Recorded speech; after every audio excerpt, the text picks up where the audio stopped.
কয়েক বছর আগে নাম লেখাতে সক্ষম হয়েছিলাম প্রবাসীদের খাতায়। নিজের নামটা কেন জানি কিভাবে জড়িয়ে গেছিল এই জায়গায়।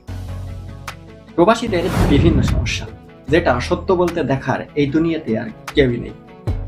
দেশে প্রবাসীদেরকে বলা হয় রেমিটেন্স যোদ্ধা, কিন্তু এই রেমিটেন্স যোদ্ধারা কিভাবে দিন যাপন করছে, তারা কিভাবে আছে, তারা যে প্রতারণার শিকার হচ্ছে, এই অভিযোগটা জানানোর মতো তাদের কোনো উপায় রাখা হয়নি দেশ থেকে।